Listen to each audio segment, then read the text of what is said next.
संस्कार देने के लिए। और आदमी का संस्कार अगर ठीक हो गया तो उसकी जिंदगी का आकार ठीक हो जाता है, और जिसकी जिंदगी का आकार ठीक हो गया वो पूरे जगत के आकार को ठीक करने की सामर्थ्य प्राप्त कर लेता है। इसलिए अपना आकार सुधारो। आकार, वो संस्कार से ही आकार सुधरेगा। द्वार पर कार हो, द्वार पर कार हो, घर घर में कार हो, लेकिन दिल में संस्कार हो। और घर के किसी सदस्य के पास में कभी ना अहंकार हो, कभी ना अहंकार हो।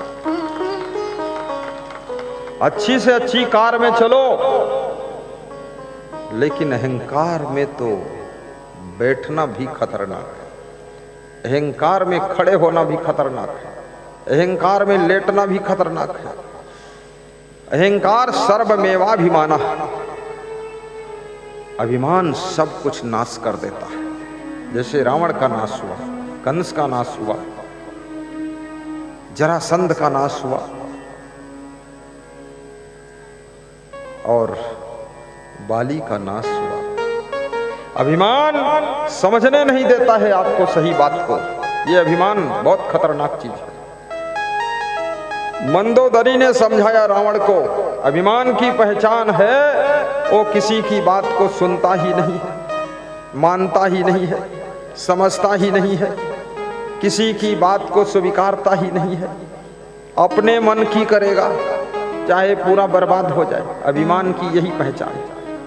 दूसरों से पूछता भी नहीं है और गुर्रा कर बोलता है, अकड़ कर बोलता है। एक स्त्री ने छत्तीसगढ़ में अपने पति से कहा, कंठी माला तुम भी ले लो। मैं पधरौनी गया था उसके यहाँ। उस स्त्री के मायके में भक्ति थी तो उसने कहा मैं गुरु मंत्र लूंगी। तो साइड में पति बैठा था, उसने इशारा दिया आप भी ले लो। तो इतने जोर से उसका पति गुर्राया है तो पत्नी की ऊपर की सांस ऊपर और नीचे की नीचे। तो मैं सोचा मर न जाए। तो हमने कहा ये रावण है। बोले रावण का बाप है, दुष्ट इतना। बोले कैसे जिंदा हूं गुरुदेव, ये पति देव है।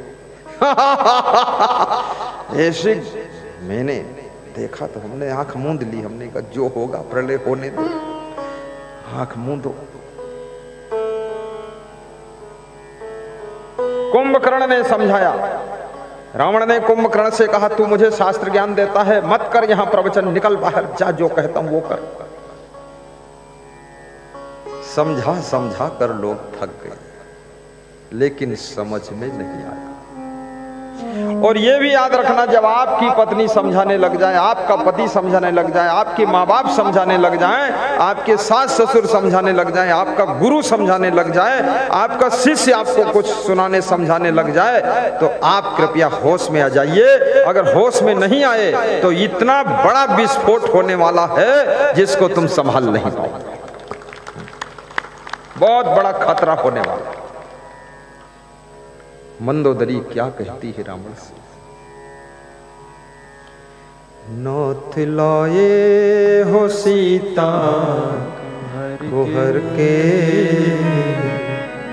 तेरी लंका का नक्शा बदल जाएगा।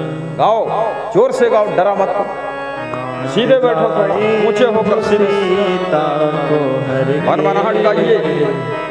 तेरी लंका भोजन कम खाइए, कभी सुस्ती नहीं रहेगी। झूठी भूख लगती है आपके पेट के भीतर, और झूठी भूख को सच्ची रोटी खिलाते हो, चौपट तो होगा ही। अभी मैं जब यहाँ आया था मुझे भूख लगी थी। हमने कहा अरे झूठी भूख, चुट्टी भूख, खाने को दूंगा नहीं कुछ भी। कोई भूख भूख नहीं, सब दमदार शक्ति। झूठी भूख लगती है, आपको लगता है आप खाएंगे नहीं तो न जाने क्या हो जाए। और जितना कम खाओगे उतना बुद्धि प्रचंड रहेगी, जितना कम खाओगे चेहरे पर तेज रहेगा, और जितना कम खाओगे उतना ही चेहरे पर सुस्ती कभी नहीं आ सकती। जब भोजन जरूरत से ज्यादा अंदर पहुंचता है तो आपके चेहरे को सुस्त कर देता है, नींद फेंक देता है, गर्मी फेंक देता है। मुखमंडल एकदम भद मोटा हो जाएगा, भालू की तरह, ऐसा लगेगा भालू बैठा हुआ। लाठी लेकर भालू आया, ढम ढम ढम, और ढोल बजाता मेढक आया, झम ढम ढम, सब ढम ढम हो जाएगा, छम छम हो जाएगा। हमेशा कम खाना, ये शर्त है। एक रोटी रोज कम खा लीजिए और वही रोटी उठा करके सत्संग में दान कर दीजिए। कितना? मुट्ठी भर चावल कम खा लीजिए, 2 रुपये की रोटी, 2 रुपये का चावल, 1 रुपये की सब्जी कम खाइए, 5 रुपये सत्संग के लिए बचाइए और इस सत्संग में सदस्य बन जाइए, विश्व कल्याण सत्संग समिति के मेंबर बन जाइए और 5 रुपये रोज बचाओगे, चलो बात खत्म होगी। 150, 12 डेढ़ 1800 बचे, साल में 1800। ये कितने लोग बैठे हैं? खड़े होकर बताइए। हेमराज कहाँ गए? चलो कौन बताएगा? दिनेश गुप्ता कहाँ? चलो बताओ, कौन बताएगा? कोई नहीं बताएगा, हम खुद बता देंगे, झंझट खत्म करो। ये लगभग 3000 लोग हैं। अब 3000 सोचिए, 18 तिया 54, 5,40,000 की राशि इकट्ठी होगी। खाली एक रोटी का सवाल, एक मुट्ठी चावल का सवाल है। और बीमार नहीं हो गए, 20,000 रुपया दवाई का बचेगा।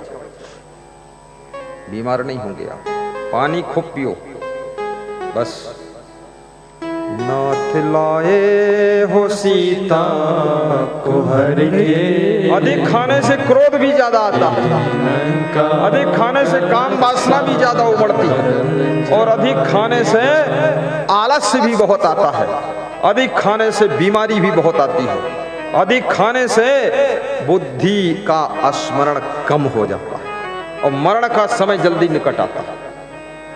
जल्दी मरोगे, ज्यादा खाओगे, जीवनी शक्ति घट जाती है, इसलिए कम खाना।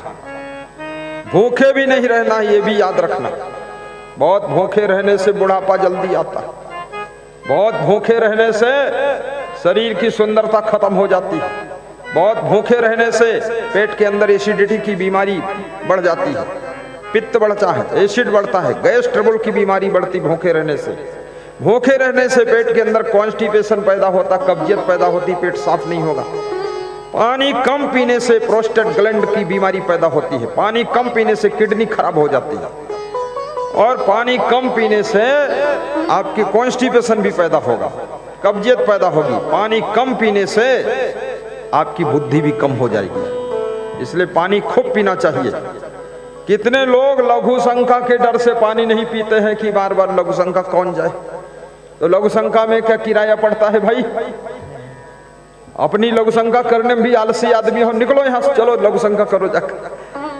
पानी नहीं पीते हैं डर के मारे कि लघु शंका जाना पड़ेगा। फिर ऑपरेशन होगा तब, जब 50,000 डॉक्टर को दोगे तब, जब चीड़ फाड़ करके पड़े रहोगे वहीं प्रोस्टेट ग्लैंड का ऑपरेशन कराओगे तब। अरे चलो उठो, लघु शंका 1 मिनट में हो लो। सबसे अधिक पानी पीता हूं मैं, लाखों लोगों में एक व्यक्ति ऐसा हूं जो सबसे ज्यादा पानी पीता हूं, स्मरण शक्ति भी टॉप की है। मैंने अपने संतों से पूछा कि मैं जितना भोजन खाता हूं इतना सब संत खाते हैं, कि हमसे ज्यादा खाते कि कम खाते, कि मैं ज्यादा खाता हूं कि वो कम खाते। तो संतों ने कहा आपसे ज्यादा तो सब खाते और पानी बोले आपसे कम सब पीते। फिर बोले फिर कुछ नहीं, बस वही है। अभी नाम बताओ कि क्या नाम, तो बोल दिया कि रघुनंदन। फिर पूछो 1 मिनट बाद तो बोलते हैं ब्रजनंदन। भूल गया तुरंत। स्मरण शक्ति बढ़ाना है तो हंसना पड़ेगा आपको। भगवान कृष्ण हंसते थे लेकिन मेमोरी स्ट्रांग थी।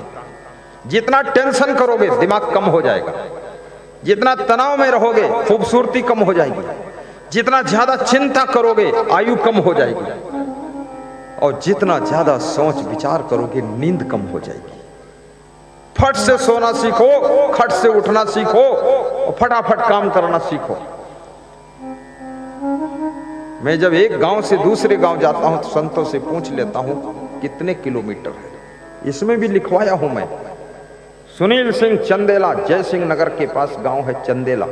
पधरौनी जाना है, आज शाम को 7 बजे का टाइम, 20 किलोमीटर लिखा, पर्ची लिख कर आ गई। अब मैं समझ गया 20 किलोमीटर 30 मिनट में पहुंचेंगे, तो मैं क्या करता हूँ, गाड़ी में फट से सीट गिरा के सो जाता हूँ।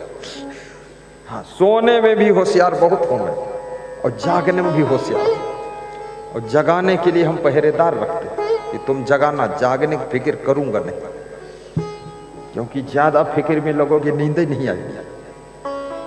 जगाने की ड्यूटी रहती है, हमारे गेट पर रहता है, जगा दो। गाड़ी में भी सोता हूं तो हमारे ड्राइवर साहब जगा देते। जब गांव आ गया बस जग गया। सोने की भी कला सीखो, जागने की भी कला सीखो, काम करने की कला सीखो, खाने पीने और रहने की कला सीखो। सारी कलाएं आपको सीखना है, और सारी कला अगर सीख गए तो जिंदगी कले कलेश नहीं रहेगी, फिर जिंदगी कलाकंद बनेगी।